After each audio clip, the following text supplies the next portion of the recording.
Why did no one notice her sitting alone in the corner until the room went silent? The joint-base dining facility lived in a narrow pocket of time between chaos and calm. Forks scraped against trays, boots scuffed concrete, conversations collided and dissolved into a constant, meaningless roar. It smelled like burnt coffee, disinfectant, and fatigue. 1,000 service members passed through it every day, each carrying the invisible weight of their own war. And in the far corner, with her back to the wall, sat Anna Sharma. She ate slowly, methodically, each movement deliberate, efficient, not a gesture wasted. Her posture was perfect but not stiff, relaxed, alert, as if she were somewhere else entirely. The single silver star on her collar caught the fluorescent light, sharp and understated, but no one seemed to see it. Or maybe they did and decided it didn't matter. That was fine with her. Invisibility had been earned the hard way. 15 years of silence, 15 years of rooms without windows, screens glowing in the dark, decisions made in seconds that saved lives she would never meet. She had learned early that loud people died first. Quiet people lived longer. Quiet people saw everything. She had just lifted her fork when the noise changed. Not louder, heavier. The kind of sound that bent a room around it. Gunnery Sergeant Rex Thorne entered like he owned the air. Tall, broad, confident in the way men became when the world had rewarded their aggression more often than it punished it. He moved with his usual entourage, 2 Marines who laughed when he laughed and stood taller when he stood near. Desert tan flight suits, high-end tight haircuts, swagger polished by repetition. They grabbed trays, scanned the room. And then Thorne smiled. Not because he saw something amusing, but because he saw something convenient. He turned toward her table. Anna felt the shift before the tray hit the surface. The impact was loud enough to stop her fork midair. "Well, well," Thorne said, voice carrying just far enough to attract attention. "What do we have here?" She didn't look up. That, more than anything, unsettled him. "A little Navy chief," he continued, leaning in, "all by herself." Her fork lowered, slowly, placed beside the plate with surgical care, hands folded in her lap, calm, controlled. Cole smirked. "Probably admin, paper pusher, keeps our pay screwed up." Laughter. Vance tilted his head, pretending to study her. "Hey, Gunny, heard the Navy's letting everyone be SEALs now." The word landed deliberately, sacred, weaponized. He leaned closer. "What about you, Chief? You a Navy SEAL?" The question hung there suspended, a trap disguised as a joke. Anna didn't answer. She breathed. She scanned. Exits, cameras, faces, reactions. A young Army captain frowning. An older Master Chief watching too closely. The digital clock above the serving line, 15:32. Time logged. She stood, picked up her tray, and walked away. No apology, no protest, no fear. Just absence. The silence that followed was not the silence of victory. It was the silence of confusion, of something denied. "Yeah," Thorne snapped to her back. "Walk away, typical."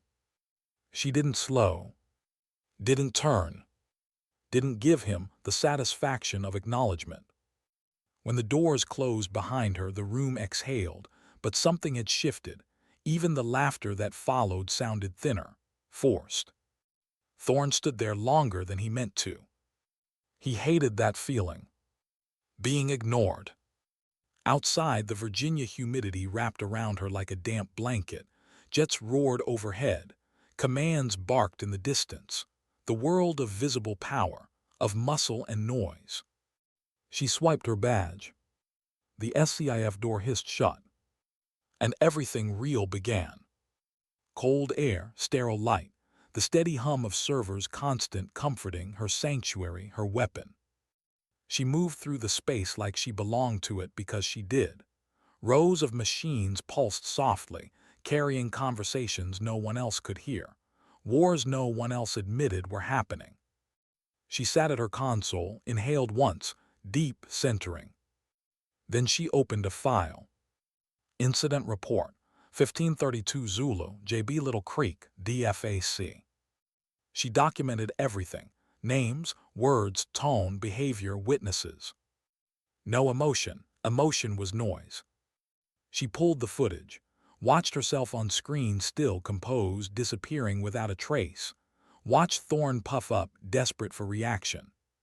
She encrypted it, saved it, did not send it.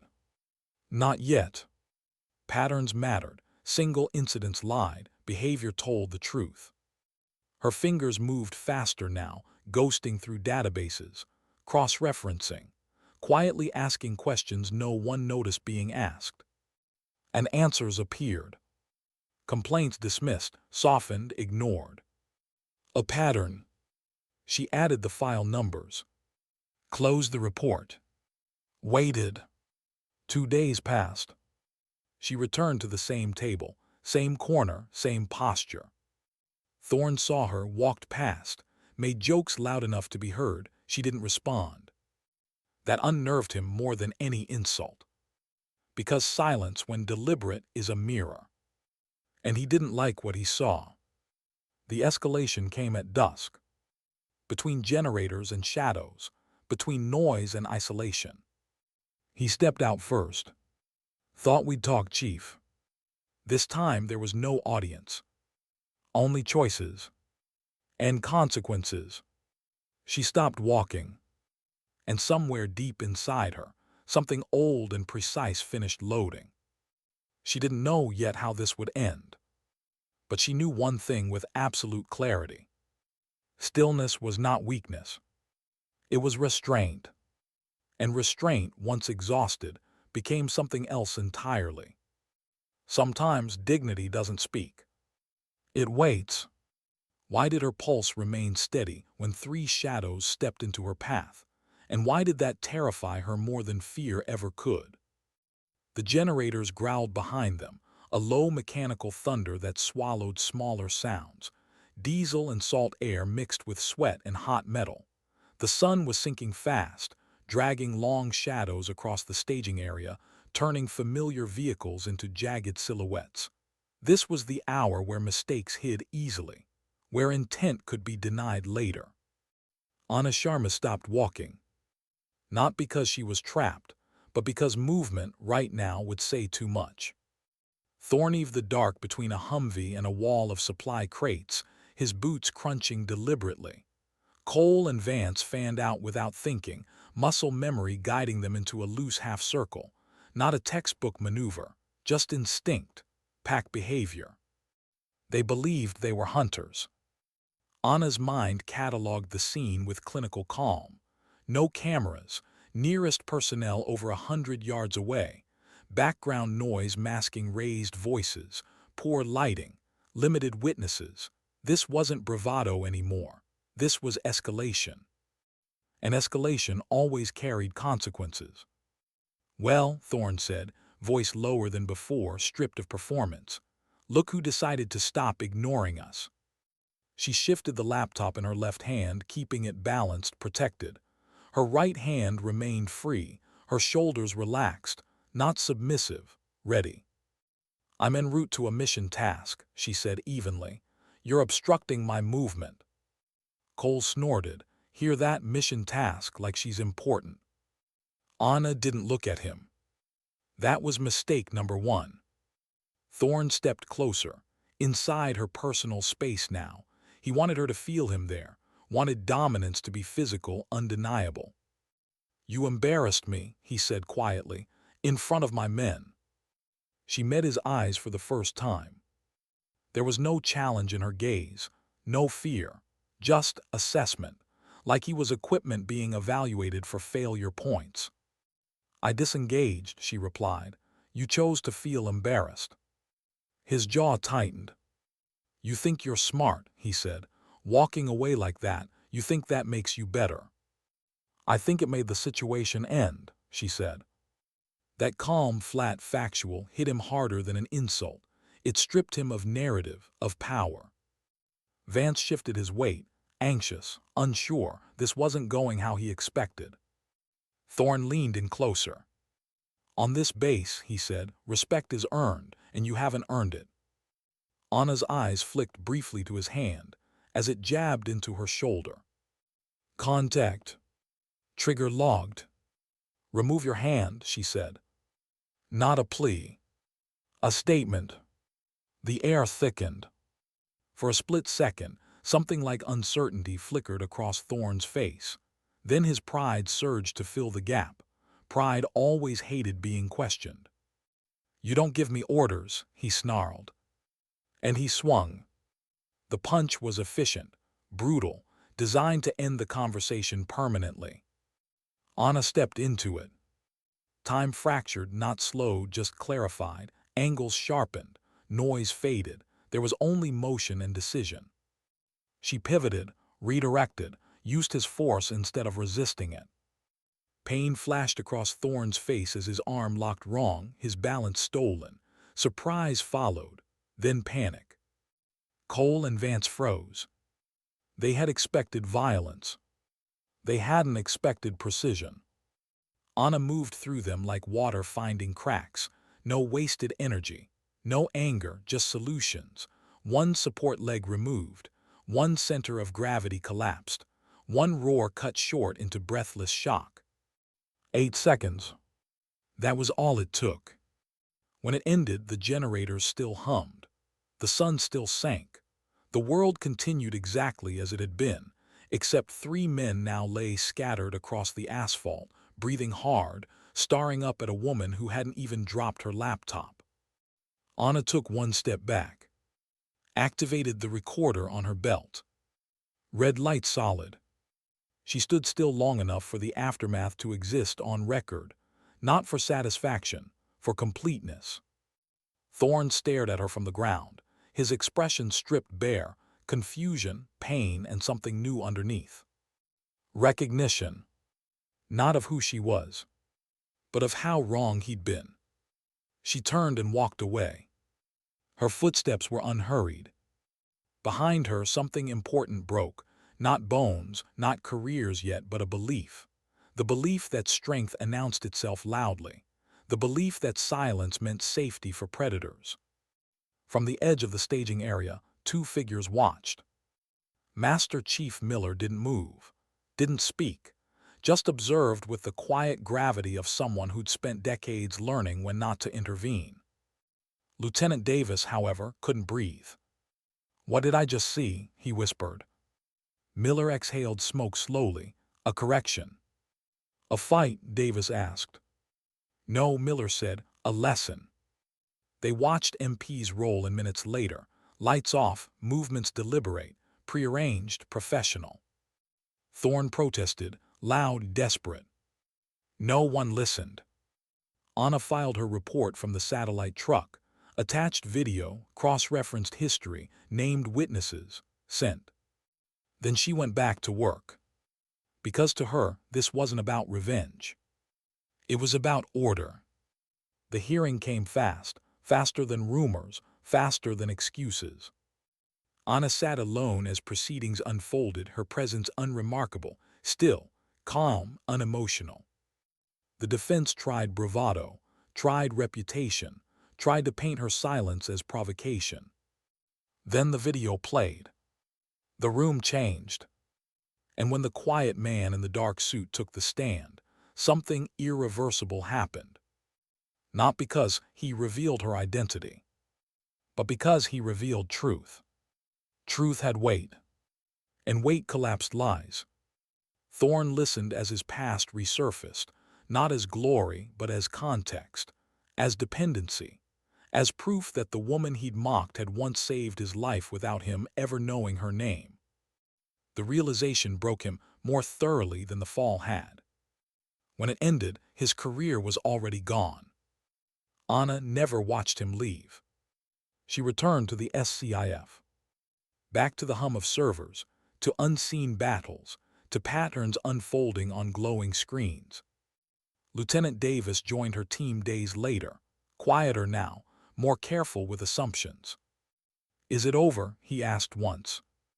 Anna didn't look away from the screen. A new signal pulsed somewhere far from Virginia. "It's corrected," she said. And that was enough. Because sometimes redemption doesn't come from apology. Sometimes it comes from consequence. Sometimes dignity doesn't raise its voice. It simply acts and moves on. Why did the room feel heavier after justice was served, like something unfinished was still breathing beneath the quiet? The SCIF had always hummed, but now the sound carried a different weight. The same servers, the same recycled air, the same glow of data moving silently across the world. Yet Anna Sharma felt it immediately, the subtle shift that followed consequence. The kind that didn't announce itself with noise or celebration, but with restraint. People noticed her now.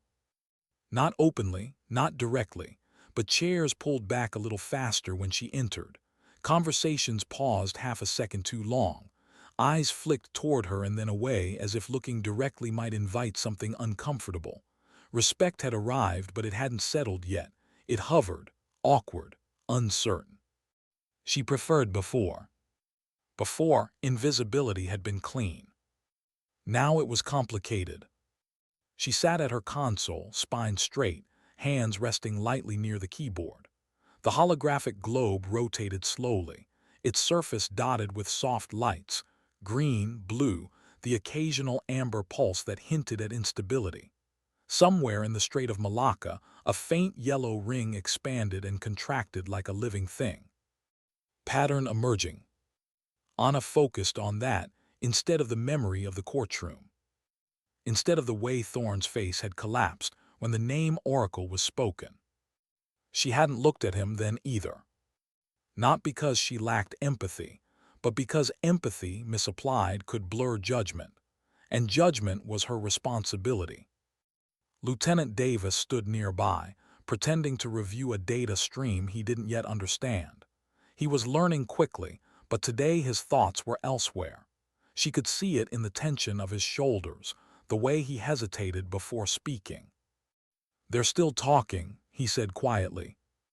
Anna didn't ask who. "They always do," she replied. He nodded, then paused. "Some think it was excessive." Her fingers hovered over the keys for a moment longer than necessary. "Define excessive," she said. Davis exhaled. Career-ending, public, unavoidable. Anna finally turned her head slightly, not to look at him, but to acknowledge the question. "Actions have trajectories," she said. "Ignoring that doesn't change where they land." He absorbed that in silence. Outside the SCIF, the base moved on. New rotations, new exercises, new rumors, but beneath the surface something had cracked. A hierarchy built on volume and intimidation had been exposed to daylight, not dismantled but questioned. That mattered. It mattered more than punishment. Captain Restova understood that. 2 days after the hearing, the base gathered under a merciless sun. Thousands in formation, rows upon rows of uniforms, ranks aligned, faces forward. Anna stood where she was told. Nothing more, nothing less. Restova spoke without notes. She spoke of systems, of interdependence, of the quiet labor that made visible heroics possible. She spoke of arrogance, not as a moral failure but as an operational risk, a vulnerability enemies exploited easily. Anna listened without reacting. She didn't need acknowledgement. She needed correction to stick. When the formation was dismissed, she turned toward the SCIF again, habit guiding her steps, when someone stepped into her path. Master Chief Miller. Behind him, a line of senior enlisted leaders from every branch represented on the base. Their faces were set, serious, intentional. No one spoke at first. Miller reached up and removed the patch from his uniform, held it out. The gesture landed harder than any applause could have. Anna's chest tightened, just slightly. Not pride. Recognition. She raised her hand into a salute instead, crisp, perfect. "Thank you, Master Chief," she said, "but keep it, just make sure the lesson lasts." Miller held her gaze, then nodded. "It will," he said. She believed him. Back inside the SCIF, the atmosphere shifted again. The awe faded into something quieter, something healthier. Junior analysts stopped whispering and started working harder. Questions became more precise, less performative. Davis brought her coffee without asking. Black, no sugar. She accepted it with a nod. Hours passed. Data flowed. The yellow pulse in the straight sharpened into a clearer pattern. Not pirates, too disciplined, not state actors, too deniable. Something else. Anna leaned forward. "This is wrong," she murmured. Davis stepped closer. "What is?" She gestured at the screen. Signal overlap, timing drift, someone's testing response thresholds. A rehearsal. Her fingers moved. She peeled back layers of noise, slicing through encryption like fog. A hidden network revealed itself, not powerful but clever, adaptive, patient. "Dangerous." "Who?" Davis asked. "Not who," Anna said. "Why?" She traced the pattern further back, months, maybe longer. Small disruptions, near misses, false alarms. Each one teaching whoever was behind it how the system breathed. She felt a familiar weight settle in her chest. This was her world. The place where arrogance didn't shout. It whispered. The request came that night, classified, narrowly scoped, her name alone on the tasking order. Davis saw it on her screen. "You're deploying," he said. "Yes." "Alone?" She didn't answer immediately. "Yes." He hesitated. "After everything." "This is everything," she said. The insertion was quiet, unmarked aircraft, no ceremony, just darkness and motion. She operated from a place no one would ever visit, intercepting signals that were never meant to be seen. The network fought back, not with weapons but with deception, misdirection, psychological pressure. It tried to overwhelm her with false urgency, with manufactured chaos. It underestimated her. Anna worked through the night, her mind steady, her emotions compartmentalized into silence. She dismantled the network piece by piece, leaving nothing that could be rebuilt quickly. She fed false conclusions back through its own channels, turning its learning against it. By dawn, the pulse was gone. The world never noticed. That was the point. When she returned, no one greeted her. No debrief applause, just another mug of coffee waiting at her console. Davis watched her sit down. "Did we win?" he asked. She considered the question. "Winning implies an ending," she said. "This just continues." He nodded slowly. Hours later, as she reviewed routine traffic, an internal message pinged across her screen. Anonymous, unmarked. It contained only one line. "Thank you." No name, no signature. She stared at it longer than she should have. Then deleted it. Because gratitude, like anger, could distract. She leaned back slightly, eyes returning to the globe. Calm, blue, green. Order restored for now. And somewhere, far from applause and accusation, Anna Sharma continued doing what she had always done. Governing violence without loving it. Correcting systems without announcing herself. Standing firm without demanding recognition. Because strength, real strength, didn't need witnesses. Sometimes dignity didn't explain itself. It simply endured. What happens when the silence finally asks something back of her, and she isn't sure she can afford to answer?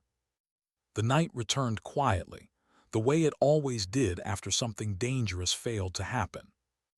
Anna sat alone in the SCIF long after most of the base had gone dark. The servers hummed with their familiar, low-grade persistence, a sound so constant it bordered on invisible. She preferred working at this hour. Fewer footsteps, fewer voices, fewer expectations pressing in from the edges. The globe rotated slowly in front of her, calm and blue, as if the world were holding its breath. But Anna knew better. She always did. She replayed the dismantled network in her mind, not emotionally but analytically. The adaptive loops, the probing signals, the way it had felt less like an attack and more like curiosity, someone somewhere learning how far they could reach without being noticed. They would try again. They always did. She took a sip of coffee, now cold, and felt a dull ache behind her eyes. Not fatigue exactly, something deeper, accumulated, the kind of exhaustion that didn't come from lack of sleep but from sustained restraint. Lieutenant Davis knocked lightly on the frame of her alcove before stepping in. He'd learned not to announce himself too loudly around her, learned that some people didn't need sound to notice presence. "You should go," he said gently. "You've been here 18 hours. She didn't look away from the screen. "The system doesn't sleep." "No," he said, "but you do." That earned him a brief glance. Not irritation, consideration. "I'll finish this pass," she said, "then I'll go." He nodded, though he didn't fully believe her. He lingered anyway. "Can I ask you something?" he said. She waited. "Back there," he continued, choosing his words carefully, "with Thorne in the hearing when they said what you'd done, the lives you saved, did it matter to you that people finally knew?" The question settled between them like dust. Anna turned back to the globe. "Knowing changes behavior," she said, "not always for the better." "That's not what I asked," Davis replied quietly. She was silent for a long moment. Then, almost reluctantly, she spoke. "It mattered," she said, "but not in the way you think." He waited. "It reminded me," she continued, "that anonymity is a shield, but it's also a wall, and walls keep things out and in." Davis absorbed that. He didn't press further. When he left, the SCIF felt larger, emptier. Anna finished her analysis and shut down the auxiliary displays. The globe dimmed slightly, settling into passive monitoring mode. For the first time in days, there was nothing immediate demanding her attention. That was when the unease crept in. Not fear. Vacuum. She packed up and stepped out into the cool Virginia night. The base was quieter now, lights glowing softly along the walkways, distant aircraft noise reduced to a murmur. She walked without urgency, hands in her pockets, mind drifting in places she usually kept sealed. Memories surfaced uninvited. Not missions, not training, but moments between. A cramped apartment overseas, a burner phone that rang once and never again, a partner whose face she couldn't quite remember anymore, only the look they'd given her when she said she couldn't explain where she was going. Again, the cost of silence was cumulative. She reached her quarters and paused before going inside. For a second, she considered turning around, going back to the SCIF, losing herself in work. Instead, she went in. Sleep came slowly, fitfully. She dreamed, not of violence, but of rooms full of people speaking over one another while she stood in the center, unheard. Every time she tried to speak, the sound vanished before it reached her lips. She woke before dawn, heart steady but chest tight. By morning, the base buzzed with controlled urgency. A briefing had been called, joint attendance, unusual. Anna entered the room and immediately felt the shift, not hostility, not awe. Expectation. Captain Rastova stood at the front, expression grave. Beside her were two civilians Anna didn't recognize, plain clothes, nondescript, the kind of people who disappeared easily in a crowd. That alone told her this wasn't routine. The briefing began with satellite imagery, shipping lanes, data spikes, near-miss incidents that hadn't crossed thresholds yet. Anna leaned forward slightly. This wasn't new. This was escalation by patience. The civilian on the right spoke. We believe an independent hybrid cell is mapping coalition response behavior in contested maritime corridors. Independent meant deniable. Hybrid meant adaptable. Dangerous. They've avoided attribution for months, he continued, until last week. A data trail appeared on the screen. Anna's work, or rather the absence of it. She recognized the pattern immediately. You forced them to reveal themselves, the civilian said, looking directly at her. Anna felt something tighten, not pride, responsibility. They know someone saw them, Captain Restova added, and now they want to see who else is watching. The implication was clear. Anna was no longer just a countermeasure.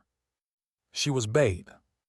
Restova dismissed the room except for Anna, Davis, and the civilians. When the door closed, the tone shifted. "We need you forward," one of the civilians said, "closer than before." "How close?" Anna asked. "Visible," he replied. The word sat wrong. "I don't operate visible," she said calmly. "You do now," he said, "at least enough." Restova watched her carefully. "This isn't about recognition," she said. "It's about deterrence. They've been exploiting ambiguity. We need to remove it selectively." Anna considered the request, the risk. Visibility changed dynamics. It invited attention. Attention invited targeting. She had spent her entire career avoiding that. "What's the end state?" she asked. The civilian hesitated. "Pressure." She nodded once. Pressure created reactions. Reactions revealed intent. Intent could be neutralized. "I'll need autonomy," she said. "You'll have it," Restova replied immediately. "And an extraction plan that doesn't depend on denial," Anna added. The civilian smiled thinly. "You think they'll come for you?" "I know they will," she said. The deployment was different this time. No unmarked shadows, no complete erasure. She was placed just within reach of visibility, enough to be detected by those looking hard enough. Her signal profile altered subtly, intentionally imperfect, a whisper left in the noise. It worked. Within 48 hours, the network responded. Probing, testing. Watching her watch them. Anna felt the weight of it constantly now. The knowledge that someone on the other side of the signal was learning her rhythm, just as she learned theirs. It felt personal. That was dangerous. One night, as she worked through a cascade of intercepted packets, she hesitated, just for a moment. Not because she doubted her skill, but because she felt something unfamiliar creeping in. Anger. Not at them. At the fact that her silence had been broken. At the realization that the shield she'd built was being dismantled, piece by piece, not by enemies, but by necessity. She steadied herself. Emotion acknowledged, logged, contained. She pressed on. The counterstrike came quietly, a subtle attempt to isolate her system, to overwhelm her with false positives, to make her choose between overload and exposure. They were good, but they didn't understand one thing. Anna had never relied on invisibility alone. She relied on restraint. She withdrew at the exact moment they expected her to push harder, let their system breathe, let it relax. Then she moved. She fed them a version of herself, predictable, aggressive, reactive. And waited. They took the bait. By the time they realized the pattern wasn't hers, it was too late. The cell unraveled in stages, not destroyed, but rendered inert. Their confidence collapsed before their capability did. When it was over, Anna sat back, hands still, breath even. Her reflection stared back at her from the darkened screen. For the first time in a long while, she felt something close to uncertainty. Because the mission had required her to be seen. And being seen changed things. She reported success, minimal exposure, no losses. The official response was quiet approval. but unofficially, something had shifted again. She felt it in the way people spoke to her now, less myth, more human. That frightened her more than enemies ever had. Later, alone again, she stood at the window of the SCIF, looking out at the lights of the base. She wondered, briefly, what it would be like to choose silence instead of it choosing her. The thought passed. Duty didn't ask what she wanted. It asked what she was willing to carry. And Anna Sharma had always carried more than most. Sometimes dignity wasn't about disappearing. Sometimes it was about standing in the open and remaining unbroken. What happens when the weight she's carried for years finally presses back, and the mission asks for more than skill?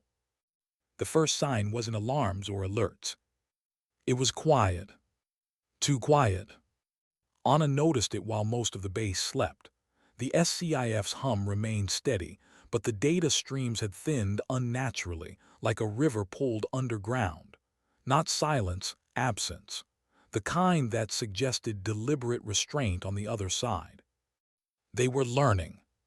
She leaned forward, eyes tracing the negative space where signals should have been. This wasn't retreat. It was patience. Someone had decided to stop reacting and start thinking. That was dangerous. Lieutenant Davis sat nearby, reviewing logs, unaware that the rhythm had changed. Anna didn't interrupt him immediately. She wanted to be certain. Certainty mattered when escalation was irreversible. Minutes passed. Then she spoke. They've stopped probing. Davis looked up. That's good, right? No, she said. It means they're planning. She pulled historical overlays onto the main display. Weeks of interactions, responses, latencies, behavioral tells. She overlaid them with her own recent visibility, where she'd allowed herself to be seen, where she'd drawn attention intentionally. A shape emerged. They're isolating variables, she murmured, me included. Davis frowned. You think this is about you? I think they want to know if removing me changes the system, she replied. That landed hard. The idea wasn't flattering. It was terrifying in its logic. Remove the quiet node. See if the network collapses or adapts. A test like that wouldn't be digital. It would be physical. The secure line chimed before Davis could respond. Captain Rastova's voice came through, calm but compressed. We're seeing movement, not signals, assets. Anna closed her eyes briefly. There it was. They're escalating domains, Rastova continued. We need confirmation. Can you verify? Anna's fingers moved. Satellite feeds, commercial traffic, AIS anomalies, a cargo vessel running dark where it shouldn't be, another shadow trailing it at an angle too deliberate to be coincidence. Yes, Anna said, they're positioning. Rastova exhaled slowly. Then we're out of time. The decision was made quickly, but not lightly. Anna would deploy forward, not to a combat zone, not officially. She would embed within a regional maritime monitoring cell operating under civilian cover, close enough to feel the pressure, close enough to be touched, visible enough to provoke. When the order came through, Davis stiffened. You said autonomy didn't mean exposure. This is controlled exposure, Anna said. There's a difference. Not to them, he replied. She met his gaze, really met it this time. You're thinking like someone who wants to be safe, she said gently. That's not the job. He swallowed. And what are you thinking like? She didn't answer immediately. Then, someone who's already accepted the cost. The flight was unremarkable, commercial, anonymous. She sat by the window watching clouds slide past, her reflection faint in the glass. No uniform, no insignia, just another traveler. That anonymity used to comfort her. Now it felt temporary. The city she landed in was humid and crowded, alive with motion and noise. Perfect cover, perfect chaos. She moved through it easily, slipping into the rhythms of civilians who had no idea how close they lived to invisible fault lines. The monitoring facility was tucked above a shipping office, unassuming, understaffed, quietly essential. Her role was consultant, her equipment disguised, her presence documented but forgettable. At least that was the plan. The first day passed without incident. The second brought confirmation. Someone was watching her. Not directly, not obviously, but patterns shifted when she entered certain spaces. Conversations paused just a second too long. A man appeared twice in places coincidence couldn't justify. She didn't confront it. She logged it. That night alone in her temporary quarters, the weight returned. Heavier now, more personal. She sat on the edge of the bed, hands clasped loosely, and felt something unfamiliar press against her composure. Doubt, not about her capability, but about the shape of her life. She thought of the silence she'd cultivated, the walls she'd built, the years of being unseen. It had protected her, yes. But it had also narrowed her world, until duty was the only thing left inside it. Was that strength? Or was it erosion disguised as discipline? The thought unsettled her enough that she stood abruptly, shaking it off. Questions like that were luxuries, dangerous ones. The next morning the move came. Not violent, not dramatic. A quiet attempt to breach the monitoring system through a local contractor. Subtle, clever, designed to test how quickly she reacted. Anna let it partially succeed. She needed to know how far they'd go. They went further than expected. By mid-afternoon, she confirmed it. The cell wasn't just observing.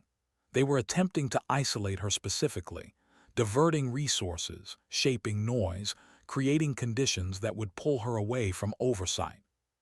They wanted her alone. She reported in. The response was immediate.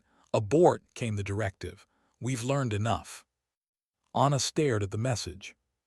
Enough for whom? She typed slowly, request continuation.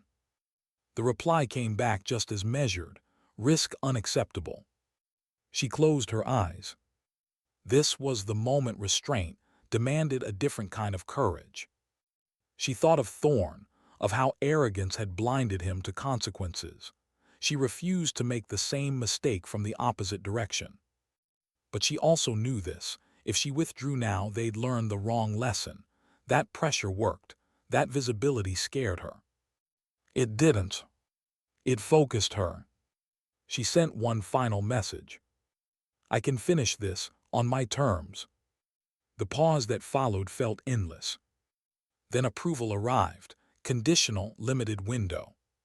She exhaled. The trap she laid wasn't digital. It was behavioral.